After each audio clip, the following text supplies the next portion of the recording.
এখন কি আপনারা চুপ করে থাকবেন?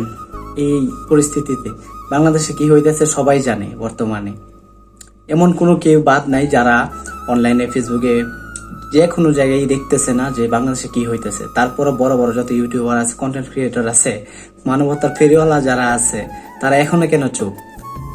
আর আমরা যারা বাইরে থাকি, এখানে থাকি, সেখানে থাকি, তারা অনলাইন থেকে প্রতিবাদ করতেছে যে বাংলাদেশে এই অবস্থা, সবাই ছাত্রদের পক্ষে নিতেছে।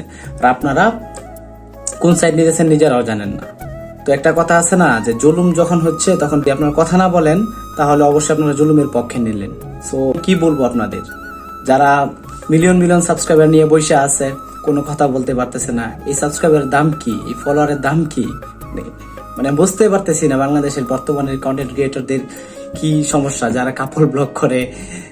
কি বলবো, মানে কিছু বলার ভাষা নাই আমার মুখে দিয়ে। সো এখন বাংলাদেশের যে একটা পরিস্থিতি, এখন আপনাদের সবার সাপোর্ট দরকার, অনলাইনে অনেক সাপোর্ট দরকার। তো যদি আপনারা সাপোর্ট না দেন তাহলে ছাত্ররা মন ভেঙে যাবে। যে এখন যে আন্দোলনটা চলতেছে, এই আন্দোলনে যদি ছাত্ররা হেরে যায়, বাংলাদেশ আর কখনো ঘুরে দাঁড়াতে পারবে না। বুঝছেন বিষয়টা? তো তাই আপনারা সবাই সাপোর্ট করেন বাংলাদেশকে। বাংলাদেশে যে ছাত্ররা আন্দোলন করতেছে, ছাত্রদের পক্ষে নেন। কারণ এটা তারা ভুল কিছু দাবি আন্দোলন করতেছে না, তারা তাদের অধিকার আদায়ের জন্য আন্দোলন করতেছে। তো এখন বিষয়টা সবার আপনাদের উপরে। আপনারা যদি মনে করেন এখন নিজে মানুষ হিসেবে পরিচয় না দিতে পারেন, আর কখনো পাবেন না।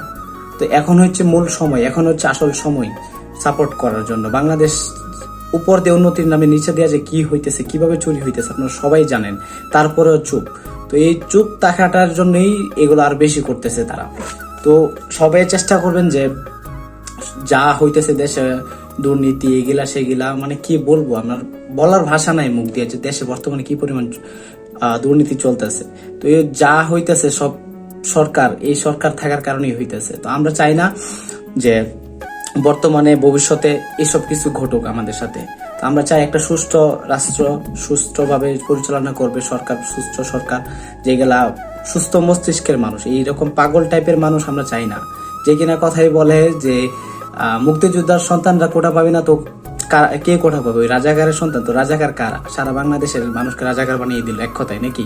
সো এখন বিষয়টা হচ্ছে যে রাজাকার কারা? মূলত যারা মনে করেন 1971 সালে নিজেদের স্বার্থ হাসিলের জন্য পাকিস্তানের কাছে গিয়েছিল, পাকিস্তানের সাথে যোগ দিয়েছিল, তাদেরকে বলা হয়তো রাজাকার।